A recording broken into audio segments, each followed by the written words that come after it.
In this particular patient, I think the most important genetic testing that needs to be done is to determine whether or not there are mutations in either KRAS or NRAS. So important to do extended RAS testing, and also to determine whether or not mutations are present in the BRAF gene. Why this is critically important is if in fact there are no mutations in RAS or BRAF, this patient would certainly be a very appropriate candidate to be treated with the anti-EGFR antibody, either cetuximab or panitumumab, in combination with cytotoxic chemotherapy. And again, the goal would be to try to render this patient surgically resectable, have our GI surgical oncologists undergo surgery for the liver lesions, hopefully to render this patient potentially curable. My own view is that in anyone who presents with metastatic disease or the first time presents with progressive disease, that it really is important to document that one of the metastatic sites is in fact metastases from the primary colorectal cancer tumor.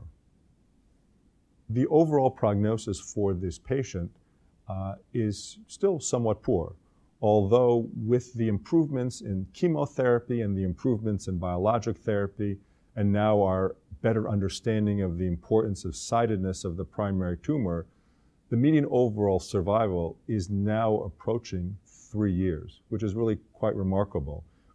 Because when I first got into this business of treating patients with metastatic colorectal cancer, which was probably nearly 30 years ago, the median overall survival for patients with stage 4 metastatic colorectal cancer was on the order of 8 to 10 months. We had only one drug, and that drug was the golden oldie, 5-fluorouracil. But now we have a number of cytotoxic chemotherapy agents, we have a number of biologic agents, and we now know this whole concept of the continuum of care, really to be able to have our patients be treated with the full spectrum of the various treatment agents that are available to us, really now have taken median overall survival from 8 to 10 months, now closer to 33 to 36 months. In terms of the treatment goals for this patient, ideally what we would like to do is be able to convert this patient from initially surgically unresectable to potentially surgically resectable. So to get a nice cytoreduction with chemotherapy plus a biologic agent, to have the patient undergo an R0 surgical resection, and to then be followed by what would be called adjuvant chemotherapy to be treated for an additional 3 to 4 months. Obviously, the critical element would be to see if the patient is able to undergo a nice response to the upfront systemic therapy and to be able to undergo surgical resection. In terms of how to best approach this patient, again, for all patients with colorectal cancer, whether it be early stage disease or advanced metastatic colorectal cancer, as in this case, a multimodality, a multidisciplinary approach is critically important. I think especially so in this case because this patient has liver-limited metastatic colorectal cancer. And again, the initial concept would be to treat with aggressive upfront systemic therapy. That's chemotherapy in combination with a biologic agent. To treat for 2 months, reassess. If there has been a nice response, probably to continue for another 2 months. And then to have a very close ongoing dialogue with our GI surgical oncology colleagues to tell us when they think it might be the most appropriate time for that patient to undergo surgical resection. So we need to work very closely with our surgical oncology colleagues. We need to work closely with radiology, with pathology. And again, we also need to work very closely with the palliative supportive care team to help us work with the patients as it relates to symptom management, either of the underlying disease or symptoms that may be the result of the systemic treatments that they're receiving. And again, also I think nutrition is going to be a very important element to keep this patient going. And so we typically would refer this patient to our nutritionists, dietitians. Clearly this patient has HNPCC and Lynch syndrome too, which clearly increases the risk for this patient's children to also have Lynch syndrome or HNPCC. While somewhat controversial, I think what we would recommend, certainly in Pittsburgh, would be to have the patient's children's be seen by our genetic counselors and undergo genetic testing. What that right age is, that's probably the main controversy.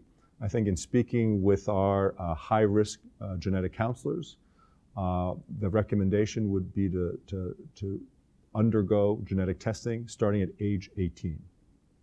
And then for sure, this patient's children are at increased risk for developing stomach cancer as well as colorectal cancer.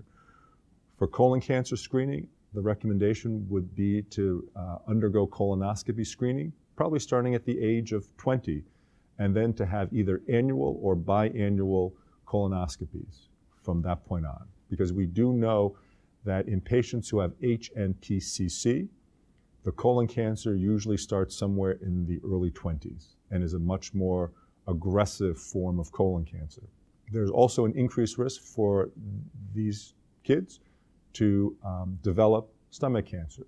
So upper endoscopy screening is going to be critically important. Again, the right age at when this starts is up for debate, but I think our genetic counselors and our high-risk physicians would recommend upper endoscopy screening to start at age 18. And then finally, given the strong family history, this patient's mother had endometrial cancer, and there are certain mismatch repair mutations that are particularly associated with an increased risk for developing ovarian cancer and or endometrial cancer. So certainly for females, endometrial biopsy sampling should occur. And again, the right age, not entirely clear, probably somewhere in the mid to late 20s.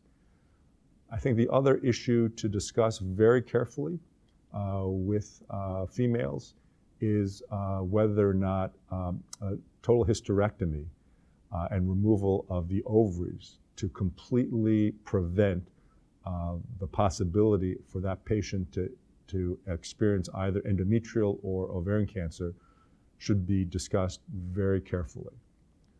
I can tell you, for instance, that I have a 40-plus-year-old patient who has Lynch syndrome too, strong family history of both colon cancer, endometrial cancer, ovarian cancer. What was quite unfortunate was this patient and her husband were very hopeful to have children. But when the issue of her increased risk for developing either ovarian cancer or endometrial cancer came up, she made the immediate decision to undergo TAH-BSO. And now they're in the process of adopting a child from overseas.